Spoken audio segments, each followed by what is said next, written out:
É assim, muitos religiosos cristãos dizem o seguinte, que Deus está furioso.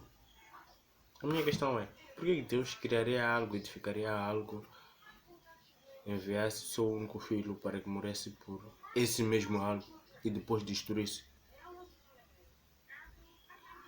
É assim, Deus já esteve furioso por causa das transgressões dos seres humanos.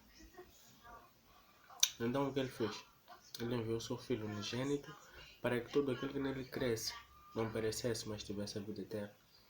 Ou seja, ele enviou Jesus, Jesus se entregou pelas nossas transgressões, para que ele não contasse mais os nossos pecados, os nossos erros. Ok? Certo. Então, qual era, no final das contas, qual era o plano disso tudo? Qual é o principal propósito disso tudo? É de nos fazer perceber que ele nos fez para a sua própria satisfação. Nos fez para a sua própria alegria. Então, o primeiro ponto que devem ter, nós temos que ser úteis para Deus, porque ele nos fez para a sua satisfação. Ok? E segundo, Deus não está zangado connosco. A minha questão é aquela que eu fiz no início. Por que Deus criaria algo para depois destruir? Agora. E quando falo de criação, estou a falar de nós como seres espirituais, não como humanos, ok? Porque a carne ele já mostrou que já quis destruir tal como fez no tempo de Noé. Porém, Noé e sua família acharam graça diante dos olhos de Deus. Do mesmo modo, agora nós achamos graça diante dele, através de Jesus. Os cristãos. Então, como é que os cristãos vão ser mortos? Como é que Deus está zangado com os cristãos? Come on, há certas mensagens que não devem escutar. Mensagens que vos condenam, que vos retardam e que vos fazem ver as coisas da forma errada. Vocês não devem escutar. Escutem as boas novas. O evangelho, o nome evangelho por já quer dizer boas novas, good news. Por que vocês devem escutar pessoas que simplesmente do início ao fim vos condenam? Como se eles não tivessem os seus próprios problemas. Não, deve procurar. Há tantos homens aqui. Procure pessoas que preguem graça, que é a verdadeira verdade. Preguem graça e vos ensinem e vos guiem no caminho que o Senhor quer que vocês caminhem. Não de qualquer maneira. Não alguém que simplesmente vai vos condenar do início ao fim, mas alguém que vai vos mostrar a verdade do Evangelho. O apóstolo Paulo, em Gálatas 2, diz o seguinte, ele diz, eu estou chocado com a forma como rapidamente vocês se desviaram da boa nova quando eu preguei. Deixa eu pegar as escrituras só para vos mostrar. Gálatas 2. Só para perceber um bocadinho. Ele diz, eu estou chocado com a forma rápida pela qual vocês se afastaram. Sabe por quê? É assim. Gálatas 1, desculpa. Eu estou chocado de que tão depressa passasse daquele que vos chamou a graça de Cristo para outro evangelho. Ou seja, se ele vem para outro evangelho, ok? Para outro evangelho, quer dizer, eu quero ter também evangelho. Graça é evangelho. É por isso que eu digo que há diferença entre o evangelho da graça e o evangelho do reino. Claro que muitos discordam disso, mas há uma grande diferença. A graça foi concedida a nós, gentios, porém também aos judeus, mas eles ignoraram. Então, para eles fica o evangelho do reino, que é o evangelho que o apóstolo Pedro, por exemplo, o apóstolo Tiago, o apóstolo João pregar. E o apóstolo Paulo, ele diz que eu primeiramente fui escolhido para esse evangelho da graça. Então, 7. O qual não é outro, mas alguns que vos inquietam e querem transtornar o evangelho de Cristo. Mas ainda que nós mesmos ou um anjo do céu vos anuncie outro evangelho, além do que já vos tenho anunciado, seja anátema, ou seja, seja amaldiçoado. O que é assim, o apóstolo Paulo foi foi ter com os Gálatas uma vez, pela primeira vez, onde foi, deu a eles as boas novas, ok? Então, pregou o evangelho, a graça. Olha, pregou a graça.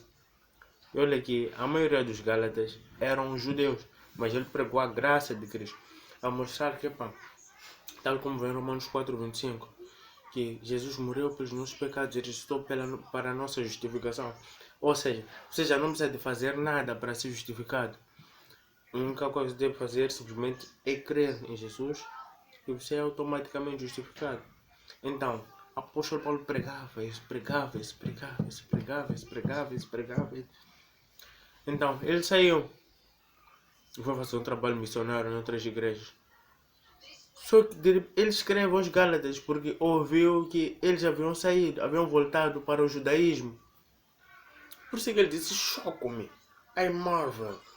Choca-me que tão rapidamente vocês tenham se desviado do evangelho que eu preguei, do evangelho de Cristo. Ele diz mais, ainda que um anjo chegue a vós e vos pregue esse evangelho da lei, o evangelho da lei que tanto é pregado, o evangelho que carrega condenação e tudo mais. Eles querem que um anjo chegue e pregue esse evangelho, seja anátema, seja amaldiçoado. Sendo que qualquer um de nós, ou seja, ele está a falar da time dele, qualquer um de nós chegue, seja anátema. É claro, vocês vão dizer, epá, ok, então há muita divergência entre o evangelho que o apóstolo Paulo pregou e o evangelho que o apóstolo Pedro, por exemplo, pregou.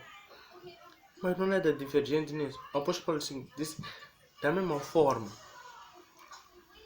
que o apóstolo Pedro foi concedido power para pregar aos judeus, eu também recebi da mesma forma para pregar aos gentios.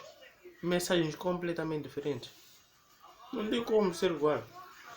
Olha que o nível de revelação do apóstolo era tão elevado que o apóstolo Pedro, na sua segunda carta, ele diz que é difícil de perceber o que o irmão Paulo diz. A carada. Está focado na vida. Olha que o apóstolo Paulo não caminhou com Jesus. Mas quando ele foi a Damasco e ficou os 3 anos, acham que ele está a fazer o quê? Seus discípulos ficaram 3 anos com o mestre também. E olha que ele estava a aprender pessoalmente com Jesus.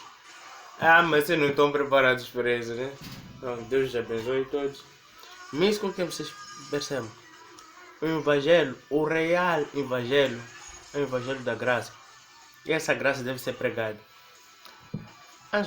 É assim, uma das evidências do final dos tempos é basicamente essa.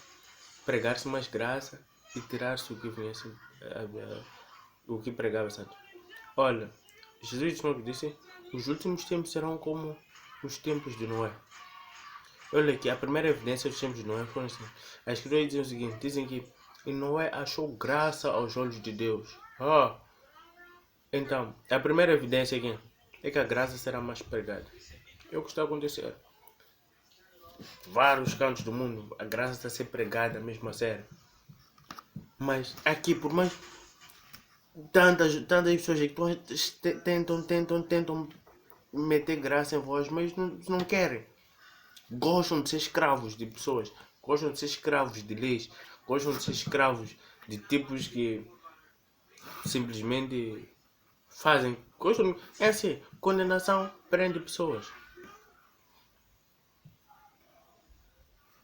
E dá pau a pessoas também. Se eu sou um líder, eu consigo pregar condenação para ti. Eu digo que a única forma de salvar é me escutando. Você vai ficar aqui.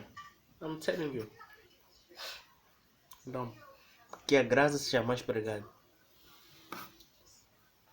Recomendo para que leiam a carta do apóstolo Paulo aos Gálatas. Quando leiam as 13, vão perceber que é totalmente diferente. Ok? God bless you.